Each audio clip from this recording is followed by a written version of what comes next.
Welcome to part 4 of the S&A training series. In this short video, we will discuss bounding the network. Bounding the network involves figuring out who should be included in the network. Before employing the concepts from S&A, the first key question is how to bound the network, where to draw the line around who to include and not include. Basically, since S&A is being used here as a systems tool, the system is the boundary of the network. But what is the system? A system is usually bounded by a problem or policy domain as well as geographic boundaries. The problem boundary is linked to the purpose of the network, the problem that is being addressed. This problem can target a specific client population, like children, or may include a broad target population but be specific to one need, like food access. In addition to the problem domain boundary, the network will likely have a geographic boundary as well. The geographic boundary could be relatively small, like a specific neighborhood, or can span much broader, such as a city or region. The geographic region should align with the strategy or strategies identified in the activity in Part 3 of this series, and will be further refined by the identification of activity discussed in Part 5. For instance, if advocacy on a regional or even national level is a strategy of the network, then the network would have a much broader geographical boundary. However, if advocacy on behalf of the residents of one small community or neighborhood is the strategy, then the geographic boundary would be much smaller. In addition, if the strategy is service-oriented, such as client referrals or service coordination, then a broad geographic boundary may not be feasible, especially when considering the service jurisdictions with which many organizations must contend. What is most important to remember with the bounding of the network is that the boundaries are fuzzy. There are no clear demarcations around who should be in, and any demarcations about who should be included will change over time. Rather than clear demarcations, the purpose of this exercise is to draw a fuzzy line around the types of agencies that are important to the implementation of the network strategy, and allow this boundary to adapt or be refined over time. On the right side of the slide, I've included examples of network boundaries, noting in parentheses the geographic boundary also used in bounding these real network examples. In the middle is the case example, social connectivity in one defined neighborhood of a large city.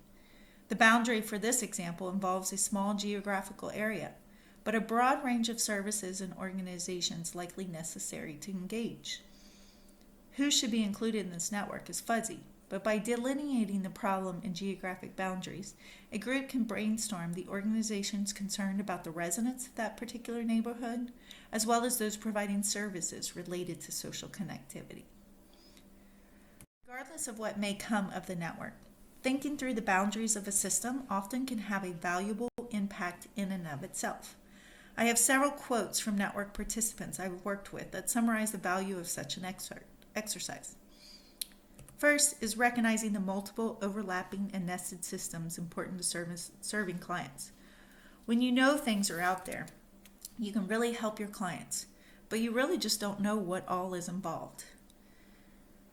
Second, this activity can help broaden the perspective on the services and agencies that are important to conclude. And health. We keep forgetting about health, but we need to remember to include health. Third, it can help with identifying who should be at the table and why. As one person related about a specific agency. That agency I never heard of. They came out of nowhere to me to offer their services. Just knowing that they were ready to provide those services, I think really at least helped me understand. And finally, sometimes those that should be at the table need to be convinced as to why they need to be at the table. The following quote is from a group conversation in which the group was discussing how to engage an agency that they had identified they needed to better engage. Agency has not participated, and they should be involved.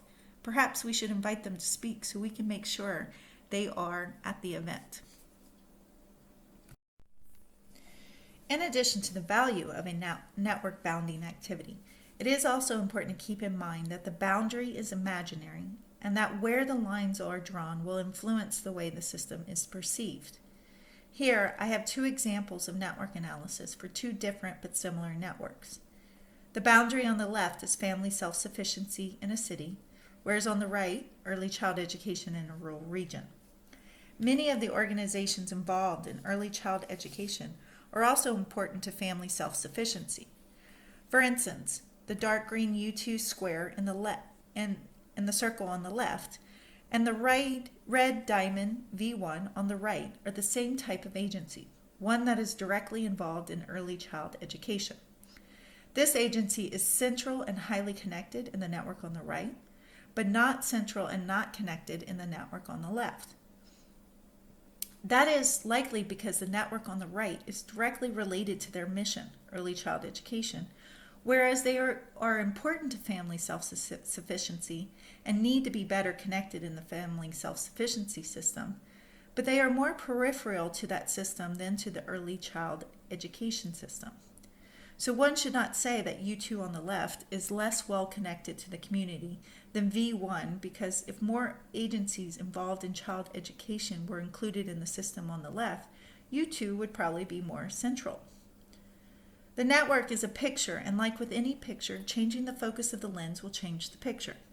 Thus, the important point is not to use the picture to say U2 is not well connected, but rather to recognize that to improve the family self-sufficiency system, there needs to be stronger ties between early education and other service areas, like employment, social welfare services, feeding programs, etc.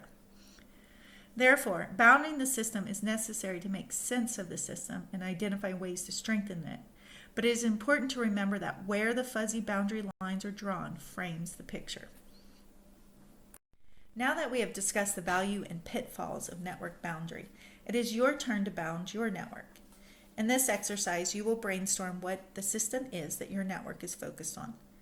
As a group, discuss the target of your network.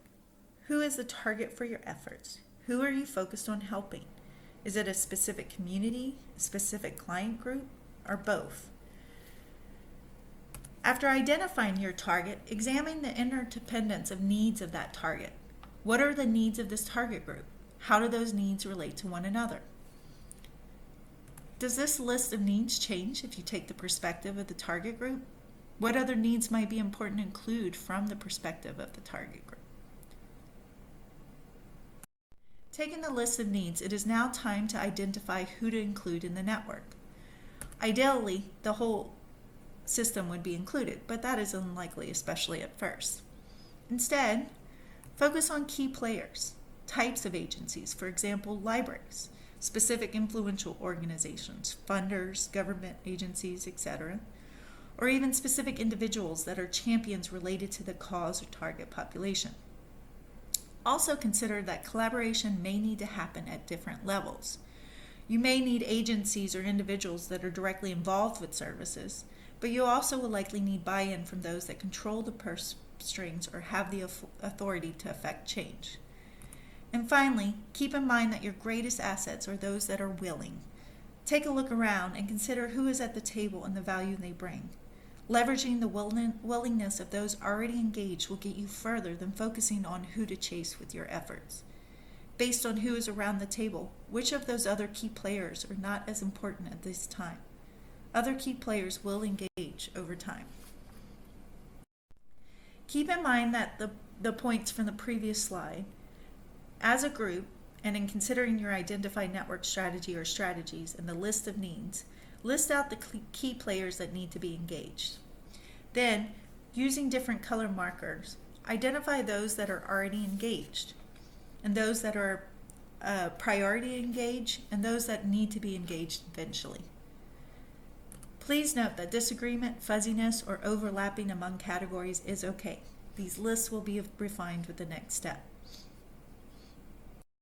The list of key players that emerged from the brainstorming activity for our social connectivity neighborhood case example varied by group, varied by the strategy that was identified.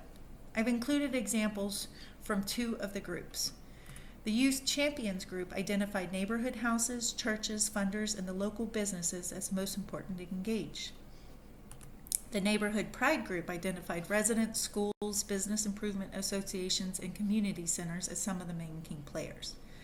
Both lists included actors already at the table, as well as the groups most important to get involved. In the next part of the series, we will discuss network activity relationships. Who to get involved depends on what the important network activities are. So before engaging others, it is necessary to think about whether the list of key players changes after considering network activity.